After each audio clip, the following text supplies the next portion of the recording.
मुंबई के सिंधी परिवार में जन्मे व पले बड़े अभिनेता अर्जुन बिजलानी ने 2004 में कार्तिक सीरियल से अभिनय के क्षेत्र में कदम रखा था।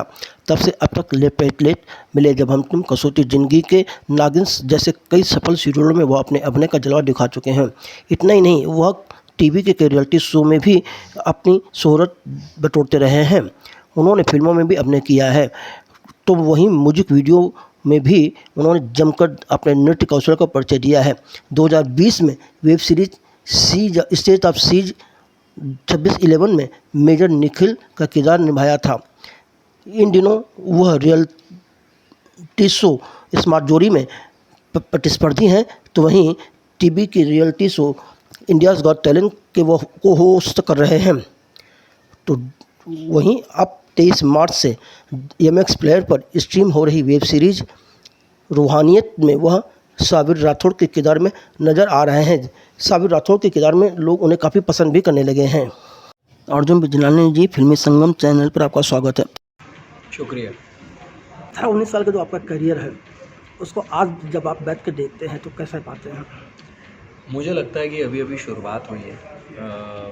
अच्छा काम किया है टेलीविज़न पर, रियलिटी शोज़ किए, रियलिटी शोज़ जीते हैं, बहुत सीनियर लोगों के साथ काम किया, बहुत कुछ सीखा मैंने।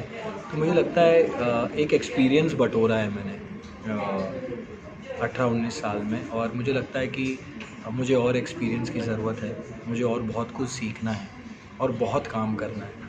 तो मुझे लगता है ये शुरुआत अच्छी थी, और अब एक अभी OTT प्लेटफॉर्म, एक नया प्लेटफॉर्म आया जहाँ पर ऐसे ऐसे सब्जेक्ट्स, ऐसी ऐसी कहानियाँ आ रही हैं जो पहले हमें कभी देखने को नहीं मिलती थी। तो मुझे लगता है एज एन एक्टर अभी आप एक्सप्लोर ज़्यादा कर सकते हो। पहले सिर्फ टीवी था या फिल्म्स था, अब एक OTT प्लेटफॉर्म के आने की वजह से एक्टर्स को मौका मिल रहा है कि वो ऐसी कहानियाँ या ऐसे किरदार प्ले करें जो पहले लोगों ने नहीं दिखे, और काफ़ी रियलिस्टिकली भी शूट हो रहा है। काफ़ी सारे डायरेक्टर्स लाइमलाइट में आए हैं जो पहले शायद उन्हें कोई जानता नहीं था, या ऐसे एक्टर्स आज काम कर रहे हैं जो पहले शायद लोग जानते नहीं थे। So I am very happy just कि पूरे फ्रेटर्निटी के लिए कि सब लोग को इतना भी काम है। एक चीज़ और है, आपने फिल्में भी की, 2-4 ही फिल्में की, लेकिन फिल्में भी की, सीरियल काफ़ी किए हैं, म्यूजिक वीडियो भी काफ़ी कर रहे हैं पिछले 3-4 साल में। आप कहाँ ज़्यादा इंजॉय कर पाते हो एज ए आर्टिस्ट? मुझे लगता है मैं अपना हर किरदार, अगर मैं म्यूज़िक वीडियो कर रहा हूँ, मैं ज़्यादा करके स्टोरी बेस्ड म्यूज़िक वीडियोस करता हूँ। तो मैं उस टाइम, अगर मैं 3 दिन का शूट है, मैं वो 3 दिन वो किरदार दिल से एंजॉय करता हूँ, तभी मैं अपने काम के साथ ऑनेस्टी कर पाऊँगा। अगर मैं उसे एंजॉय ना करूँ, अगर मैं उसे फील ना करूँ, तो फिर सिर्फ जाओ, शूट करो, पैसे कमाओ, वो वाली बात नहीं है। फॉर मी मुझे पता है कि जब भी कोई एक चीज़ शूट हो रही होती है तो वो ज़िंदगी भर के लिए छप जाएगी।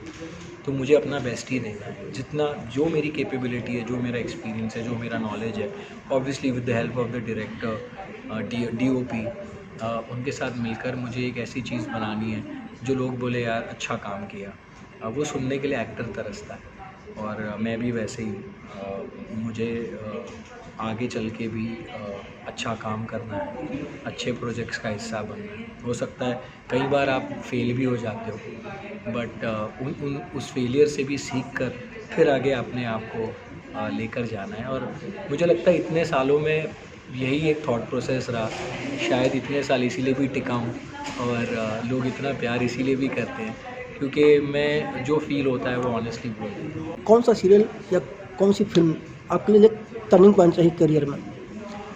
मुझे लगता है कि 2-3 ऐसे शोज़ हैं जो मेरे लिए बहुत इम्पोर्टेंट रहे हैं, जो लाइफ चेंजिंग रहे। एक मिले जब हम तुम, मुझे लगता है वो एक कल्ट शो था, यूथ बेस्ड शो था। लेफ़्ट राइट लेफ़्ट, वो दोनों शोज़ ने मतलब वहाँ से शुरुआत हुई थी मेरी। फिर उसके बाद मुझे लगा कि नागिन मेरे करियर का सबसे बड़ा हिट शो रहा है। मतलब बहुत रिकग्निशन मिली मुझे उस शो से, तो एकता मैम, उनको मैं हमेशा थैंक यू कहता हूँ उस शो के लिए। और और मुझे लगता है इश्क में मर जावा में मैंने थोड़ा अलग एक ग्रे शेड किरदार प्ले किया जो मुझे बहुत पसंद आया। एक डिफरेंट एक्सपीरियंस था वो। तो और अभी रूहानियत I think as of now मुझे लगता है कि सबीर बहुत ही कॉम्प्लिकेटेड कैरेक्टर लगेगा लोगों को, बट जब शो ख़त्म होगा तो उन्हें रियलाइज़ होगा कि इस किरदार की क्या जर्नी रही। And it's a beautiful, it's a risk. एक डिफरेंट फॉर्मेट है, लॉन्ग फॉर्मेट है थोड़ा, 13 एपिसोड का एक सीज़न है, 4 सीज़न में आएगा। बट मैंने अपने किरदार को थरली एंजॉय किया और अभी भी शूट चालू है तो मैं कर ही रहा हूँ। तो जब आपको इसका रूहानियत का ऑफर मिला था तो आपको किस बात ने आकर्षित किया था कि इसे किया जाए? जिस पैशन के साथ मुझे डायरेक्टर्स और जो क्रिएटिव है जिसने 1 साल इस कहानी पर काम किया है, जब मेरी उनसे बात हुई फ़ोन पे तो वो कैरेक्टर को लेके इतनी पैशनेट थी और मेरे हर सवाल का उनके पास जवाब था। सो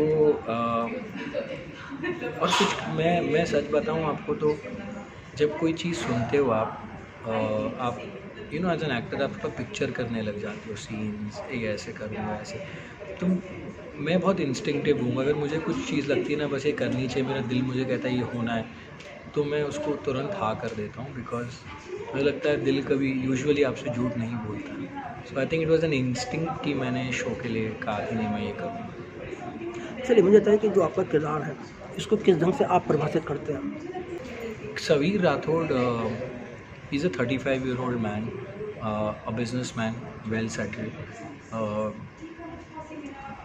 एक वक्त था ज़िंदगी में जब उसको लगता था for ever is not a lie, but उसके ज़िंदगी में ऐसे हादसे हो रहे हैं और जो भी उसके साथ हो रहा है कहानी में, जो ऑब्वियसली एक मिस्ट्री है, उसकी वजह से उसे लगता है कि फॉर एवर इज़ अ लाई। तो ये और सिर्फ सबीर की नहीं है, मतलब हर किरदार की जर्नी है इस शो में। मैं सिर्फ अभी अपनी बात कर रहा हूँ। तो जब प्रिशा उसकी ज़िंदगी में आती है तो वो सोचता है कि मुझे अपने आप को एक और मौका देना चाहिए, और उसके बाद फिर क्या होता है जब वो उसकी ज़िंदगी में आती है। और एक एज गैप भी है, वो 19 साल की है, ये 35 साल का है। तो क्या ये पॉसिबल है? ये एक मैच्योर्ड आदमी के लिए एक्सेप्ट करना कि ये पॉसिबल भी है बहुत मुश्किल है।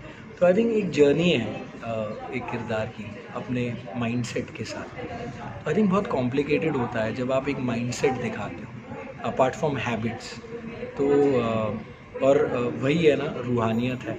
सो मैं चाहता हूँ कि ये जो माइंडसेट है ये लोगों तक पहुँचे, और जिस तरीके से मैंने ये किरदार पोर्ट्रे किया है with the help of the directors Glenn Ankush and the creatives, obviously शिका है, MX प्लेयर्स है, तो वो जो हम दिखाना चाहते हैं किरदार वो लोगों तक पहुँचे। 1935 साल की एज का डिफरेंस जब होता है तो उसमें जब लोग प्यार में पड़ते हैं तो वहाँ एडजस्ट करने में कहाँ समस्याएं आती हैं, क्या समझ में आया आपको? मुझे लगता है कि पर्सनली अगर आप मुझे पूछो तो बहुत सारी चीज़ों में आता होगा, बिकॉज़ एक मैच्योरिटी लेवल ही अलग है। एक 19 साल की लड़की की मैच्योरिटी और एक 35 साल के लड़के की मैच्योरिटी में बहुत फ़र्क है, लाइफस्टाइल में बहुत फ़र्क है। वो शायद 19 की होगी तो शायद कॉलेज में होगी, 35 का ये काम कर रहा है, सेटल्ड है। तो अगेन पीयर प्रेशर, मतलब पेरेंट्स का जो एक मानना होगा कि यू नो वो एक अलग प्रेशर होता है, सोसाइटी का प्रेशर होता है। There are so many things कि that can go wrong in that relationship, और एक ही चीज़ सही हो सकती है कि अगर उनमें रूहानियत है तो सब कुछ सही है। तो इस सीरीज़ को देखने के बाद जो नई जनरेशन है उसे क्या समझ में आएगा? मुझे लगता है ये कोई सोशल शो नहीं है, like you know with a social message और समथिंग। ये कहानी है किरदारों की, और उसे हम दिखाना चाहते हैं। सो आई डोंट थिंक उनको they should be really taking anything back home, but of course ये एक चीज़ है कि forever is a lie और forever is not a lie, ये ज़रूर रिलेट कर पाएंगे इस कहानी से।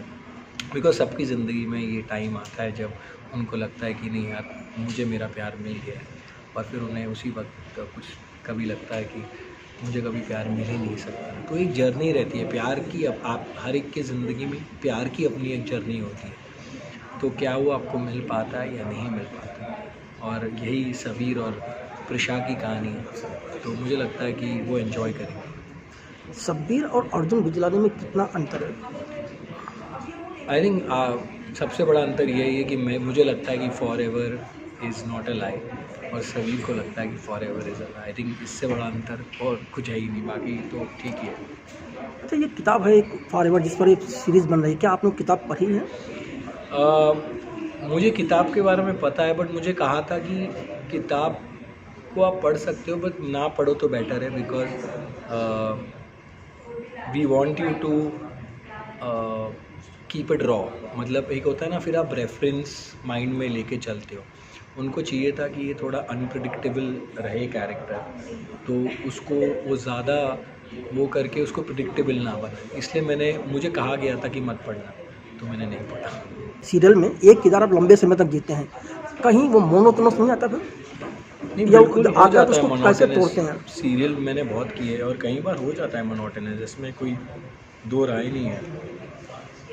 बट वो अपने आप में जब आप सीरियल कर रहे होते हो, आप कर ही रहे होते हो, आपको पता ही नहीं कि वक्त कहाँ निकल जाता है। और लोग इतना प्यार करते हैं किरदारों से कि आप वो प्यार देख के आप भी दैट जर्नी, बट आपको पता नहीं होता कि वो जर्नी ख़त्म कब हो। OTT में क्या होता है, आपको पता है ये इतने एपिसोड्स की कहानी है, यहाँ ये किरदार ख़त्म हो जाए। हो सकता है लोगों के दिलों में हमेशा ज़िंदा रहे, लेकिन ये किरदार यहाँ ख़त्म हो जाएगा और then you move on to something new. फिर आप एक अलग किरदार करो, और एक एक्टर यही चाहता है कि वो ज़्यादा से ज़्यादा किरदार करे, ये नहीं कि एक शो 10 साल करे। ठीक है, सबने किया है, मैंने भी किया है कुछ टाइम तक, बट मेरी ये अभी पर्सनल चॉइस है कि मैं चाहता हूँ कि एटलीस्ट कुछ टाइम के लिए मैं अपने आप को एक मौका दूँ अलग अलग किरदार करने का। वो एक सेटिस्फैक्शन क्रिएटिवली जो आपको चाहिए, वो मुझे भी मिले। क्या वैसा कोई किरदार आपके दिमाग में है जो आप करना चाह रहे हो?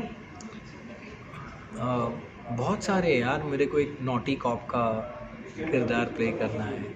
मुझे कभी एक वक्त पे हो सकता है कोई साइंटिस्ट का किरदार प्ले करना हो, या कोई नेगेटिव किरदार भी मैं प्ले करूँ, या कोई माइथोलॉजिकल कोई कैरेक्टर का किरदार प्ले करूँ with that look and everything. उसके लिए मैं ट्रेनिंग लूँ। तो ये बहुत सारी चीज़ें हैं जो एक एक्टर करना चाहता है, but everything doesn't happen immediately. एक जर्नी रहती है, एक वक्त रहता है। You keep working on yourself, improving yourself, learn from your seniors, and as and when you get a chance, जैसे आपको मौका मिलता है, आप उस पर मेहनत करो और काम करो। इस रूहानियत के अलावा भी कुछ कर रहे हैं? जी हाँ, मैं इंडियाज़ गॉट टैलेंट होस्ट कर रहा हूँ, स्मार्ट ज्योति कर रहा हूँ, और एज ऑफ नाउ जून तक तो मैं यही कर रहा हूँ। एक मतलब उसके बाद डेफिनेटली करूँगा, कई सारी चीज़ें करनी है। जैसा कि मैंने कहा कि अभी शुरुआत हुई है, अभी बहुत कुछ करना है। फिल्मों में कुछ और करने का इरादे हैं? ऑफ कोर्स यार, अगर अच्छी कहानी हो, अगर कोई ऐसा किरदार मिले जो मुझे लगता है कि यार ये कहानी को ही makes a difference in the story, I definitely want to do it. और ऐसी कोई बात चल भी रही है, अगर हो जाएगा तो आपको ज़रूर बताऊँ। चलिए, बहुत बहुत आपका सर धन्यवाद फिल्म संगम चैनल से सर बात करने के लिए। Thank you.